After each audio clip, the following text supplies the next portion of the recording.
Anong masasabi mo ngayon na finally matatapos na din yung paghihintay nyo na maayos yung bubong? Salamat po sa nagbigay o nag-sponsor sa bahay namin. Makakaluwag-luwag na po kami ngayon at makakatulog na sa bahay. Ganun po. Thank you. Hindi na kayo makikitulog sa kapitbahay. Hindi na. Good morning po sa ating lahat. Subscribe po natin, Ednat Mundor. Ring of Partners na aking Samar, Northern Samar. Ayan, salamat po mga kalingap. Thank you po, Kuya Val. Salamat. Hindi siya basta babae lang, siya'y haligi kahit nag-iisa. Sa mundong magulo, siya ang paalala na may liwanag ba. Edna Condon, huwarang tunay. Sa bawat laban, tasno ang taglay. Tumutulong sa kapwa sa dukha't nangangailangan. Deputy ng grade, sa tapang walang kapantay. Sa bawat video may pusong alay. Kwento ng buhay para sa tunay na gabay. Hindi lang inspirasyon, kundi aksyon. Sa channel niya, damang-damang malasakit at misyon.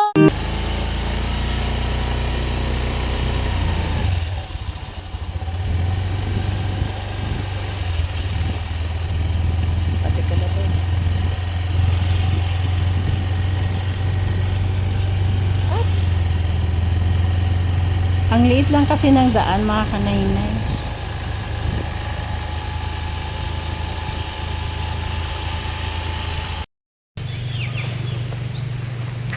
Good morning mga kanainays, Kalinga Partners.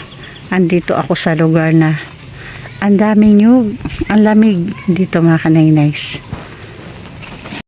Good morning sa ating founder, ang ama ng Kalingap, Kuya Val Santos Matubang, Ate Edna Vlogs and Kalinga Prab.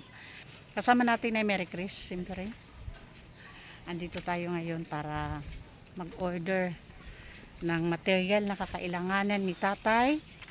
Okay. Para masimulan na yung bubungan ni na tatay, okay. Hindi na sila makitulog sa kapitbahay. Magandang umaga po, tatay. Good morning, Nay. Oo, good morning po. Oo, may ano na sila, oh. Oo. Nay, magkano po ang 100 ng ano, pawid? 700. So, sa apat na, sa 400, to 8. Opo. Nay, mag-order po ako ng 400. Kailan po makukuha yung 400 kung mag-order ako ngayon? Saan ay pagkuha dili? Kaya nasa alas sa 11. 11? Nanupit sa ngayon? Utso. 8? Pagad. Utso at ito na. 7. 7. Oo. Utso ba sila? Sa ano, Nay? Sa 9 pwede na? Anong araw yung 9? Martes? Buwas. Lunes buwas. Opo, Martes. O sige po, Nay, Martes. Ay pupunta pa sila bukas sa senior. Oo. Payout. Martes, Nay, kaya po? Merkulis.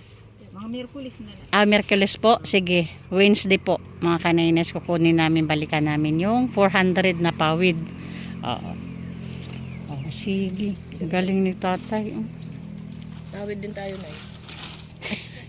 Magkano po ang araw, Nay, sa paggawa ng pawid? Paminsan, 75. 75 araw? Iba ng isang araw. 75 pesos ang bayad? Ginagawa. Hindi, kung magsa-sideline po ako, Nay, pasok ako arawan, magkano po ang sahod ko sa isang araw? 100 ay sa ang ano, piso. Piso ang isang pawid? Oo, 100 ay.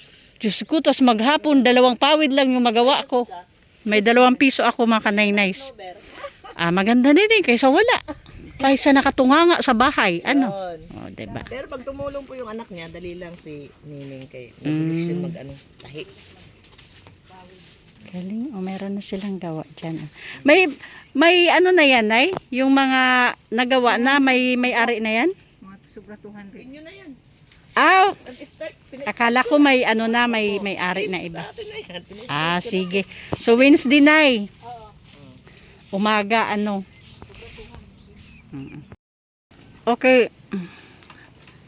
Sir Abel, si Nay Mary Chris, yung asawa niya yung gagawa.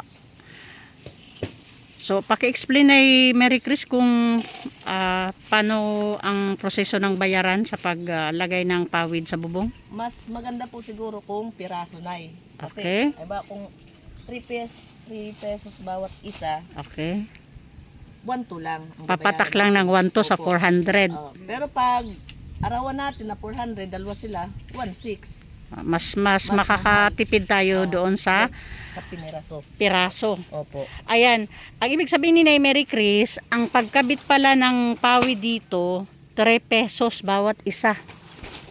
Yan, bawat isa. So, sa 400 na ikakabit sa bubong ni Tatay, okay, is papatak ng 1,200. Kung sa arawan kasi, 400 ang araw, dalawa sila, sa 2 days na trabaho, sa 2 days na pagkabit ng pawid is papatak ng 1,600. So, mas makakatipid tayo dito sa piraso na paglagay. Oo, kasi 1 to lang. Okay. Tapos na Mary Chris, yung yung pako na gagamitin, anong size? Uno. Uno gad. Uno. Uno. So, mga mag 1 kilo ba ang magagamit yan? Ganun. Isa't kalahati. Okay, 1.5 kilo na uno. Opo, uno. Uno. Okay, sige. Ako na bibili sa Katarman, dala ko na dito pagpunta ko dito. Okay, so 2 days 2 days. na paglagayan. Okay, ngayon mga kanay-nice, puntahan natin si Tatay Okay para ma-inform natin na sa Wednesday yung yung paglagay ng pawid sa kanya. Okay, let's go Nay Mary Chris. Sige po, Nay. Oo, balik ako dito Wednesday ng umaga po. Andito naman kayo maaga po, Oo, maaga akong pupunta dito sa Wednesday. Tara, Nay. Saan natulog si Angel? Tingnan mo, Nay. Uy, gabi. Oo, Nay. Sa duyan? Dito kayo natutulog? Ito yung sinasabi yung tinutulugan nyo pag maulan? Oh my God. Oh. Dito sila pala natutulog. Duyan, tapos oh my God. Dito pala sila na natutulog. My goodness.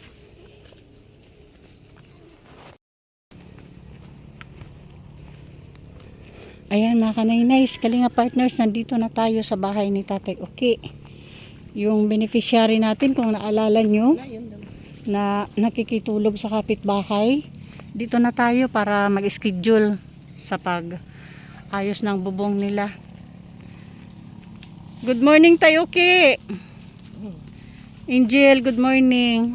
Musta? Saan tayo mag-usap? Sandali. Doon na lang siguro. Oo, mainit dyan. Wala tayong masilungan dyan. Baka, oo, maano lang si Tayo Okay dito. Sobrang init na. Wala na, oh. Halos. Di pa reliw na nakasaw, ano? Di pa reliw na nakasaw, ano? Ha? Di pa reliw na nakasaw. Tara. Lang ko lang nagla. Dito. Ko na kawaya, kung nakahaw ko na yan. Ito tayo. Anong kasaw? Yun na yun. Yung kakabitan ng pawid. Okay. Okay, dito ulit tayo magkikwentuhan sa Ikaw na lang sa kubo na pinapahanginan ni na Angel, pero wala na din. O, wala na ding hangin lang talaga, pero kung sisilungan sa ulan, wala na din. O, wala na din masisilungan. Sunrise ang nala, ano? Apag ko sa kawod. Good morning sa inyong magtatay. Musta? Di man liwat. Nasundang pala dyan. Diba umuulan, mga nakaraang ilang araw puro ulan, diba? So na-imagine ko yung sitwasyon ninyo nung ilang araw. Kaya may idea ba kayo ba't andito ako ngayon? Yung sinasabi mo na pawid. Ayun, yung pawid. Tama si Angel. Hindi na natin tanungin si Tatay kasi kawawa naman, nag-i-effort magsalita. Tsaka hindi na siya masyadong makarinig. Si Angel na lang yung ating kausapin. O Angel, sa Wednesday, naka-order na kami ng pawid. Planchado na lahat. Pati yung gagawa. So Wednesday mag-start umaga pa, mag-ano na sila ng pawid sa bubong nyo. Kasi may pasok na po kasi Mga bata, ay mga kapatid mo. Tama yan. O Wednesday, maaga kaming pupunta para maaga masimulan yung ano, yung papalit ng pawid sa bubong nyo. And siguro para makapag-prepare na din kayo doon sa loob kung anong dapat nyong iligpit doon bago mag-Wednesday. Sunday pa naman ngayon eh, 'di ba? So may Monday, Tuesday pa kayo na preparation para maligpit nyo yung mga gamit nyo doon sa loob. Para pag ano na lang bubong nyo, yung gamit nyo is areglado na. Ano? Ay, nako, Diyos ko. Ang init, mga kanay-nice. Mga kanay-nice, para sa bago sa channel ko, si Tay Oki po at si Angel, ang mag-amang ito, yung bagong beneficiary natin na kailangan mapalitan ng bubong. Sila po yung beneficiary natin na nakikitulog sa kapitbahay pag umuulan. Pero tulad niya ng sabi ko, kahit hindi umulan, sa sobrang init naman, hindi rin sila makatambay sa loob ng bahay nila. Kasi yung araw talaga is pasok doon sa pumapasok din talaga sa loob ng bahay. So thank you talaga sa ating sponsor. At least matatapos na din yung problema ng mag-aamang ito doon sa bubungan nila. O si Tatay Oki po, siya po yung paralyzed po na. So anong desisyon, ano yung teka, pas Angel.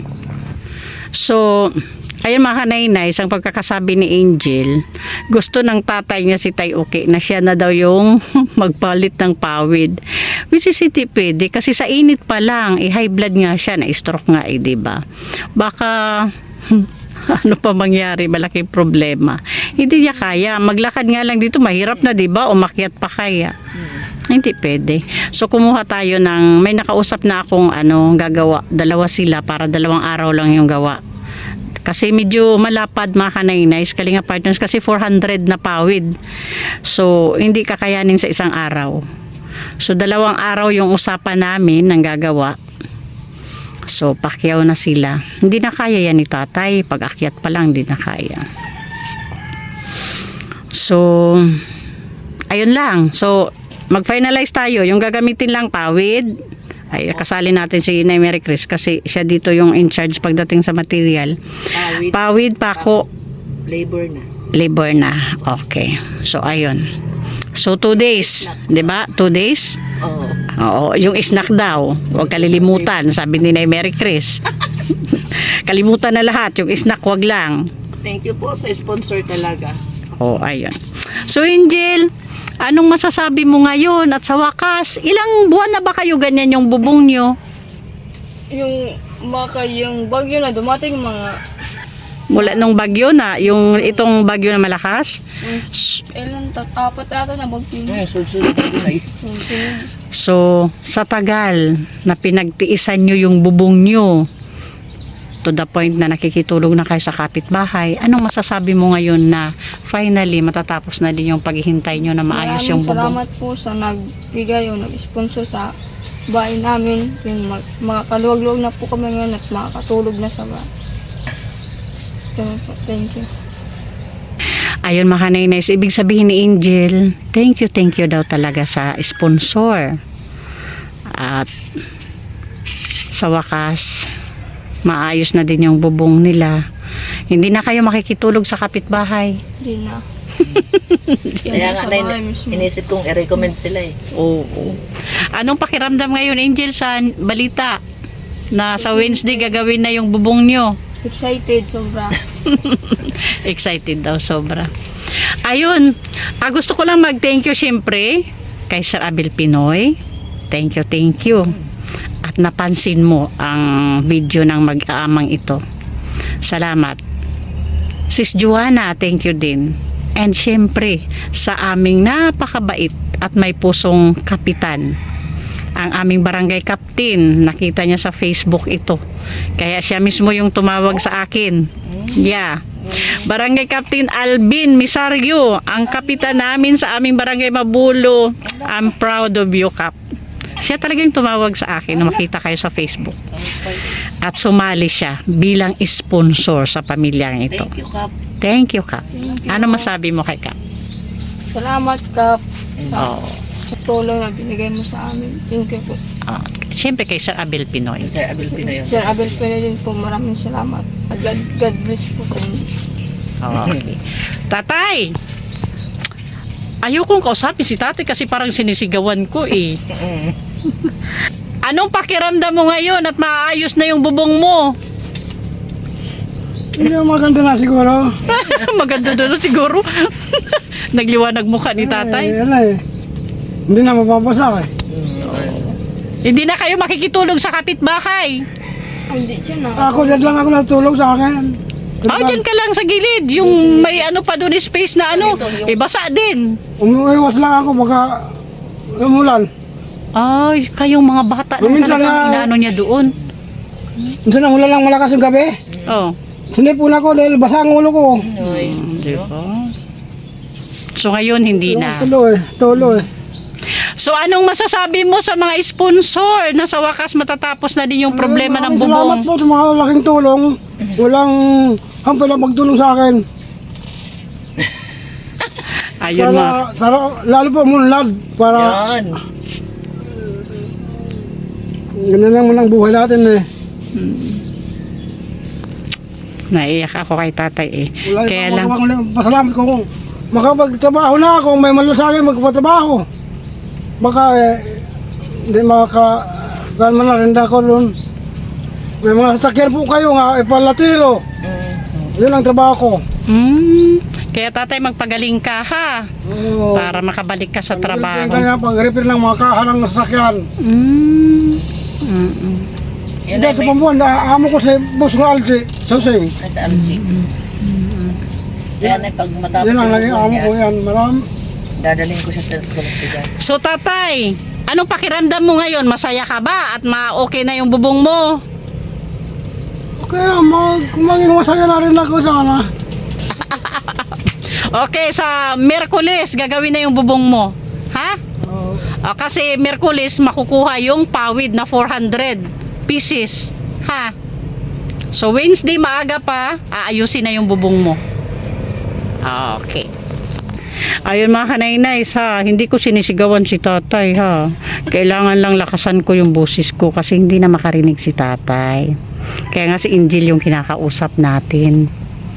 So paano Angel? Yan lang ha.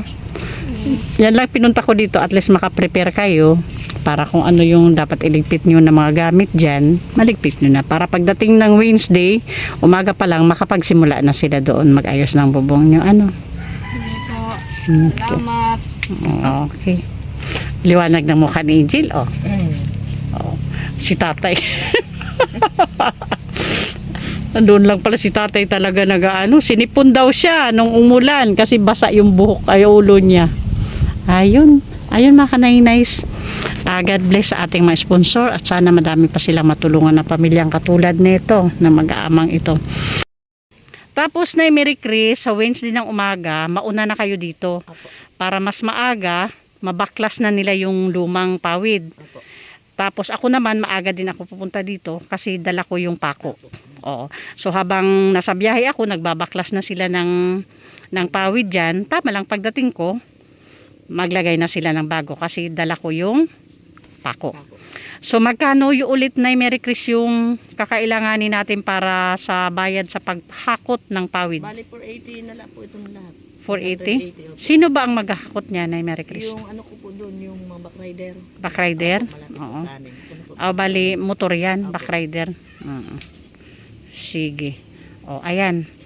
Okay, yan lang na Merry Chris. Sige. Oo, para ano na tayo sa Wednesday. Areglado na tayo. Aga kami dito.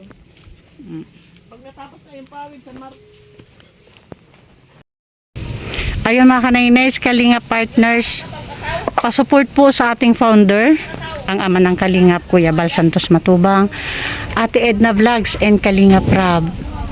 And thank you sa ating mga sponsors na palaging andyan para suportahan tayo, alalayan tayo sa ating advocacy dito sa Northern Samar. Syempre, Manay Terry Anderson, thank you so much po sa lahat. Sis Beth Jones, thank you sa pabigas ng buhay sa ating mga kababayan. And Ma'am Hawaii, sa ating sponsor medical, thank you. And Sangkay Imarani, thank you so much po. At syempre Ma'am Pinky Papi, Sis Marites Atienza, Sir Abil Pinoy, Ma'am Juana, Sis Marcelina Fedorowicz, Sis Claire Azan Malinika, and Ma'am Bib Prinso. Thank you po. And pasupport din po mga kanay-nays. Ang inyong lingkod, Edna Condor. Ang ating mga kasamahan po, Kalingap Gob, Joey the Great, and Limix TV. At sa ating mga volunteers, pasupport na din po mga kanay-nays. Nay Mary Chris, of course. Kasama natin ngayon. And Annabelle Mix Vlog, Mida Militar Vlog. May nakita akong pinya dito mga kanay-nays. Rina TV Official, Jennifer Hiray, Salvi Mix Vlog, Rina Mix Vlog, Nay Miriam TV, and Ty Blas TV. Thank you so much po. O paano, Angel? Salamat, bye-bye. Bye. Salamat ulit. Okay, bye-bye.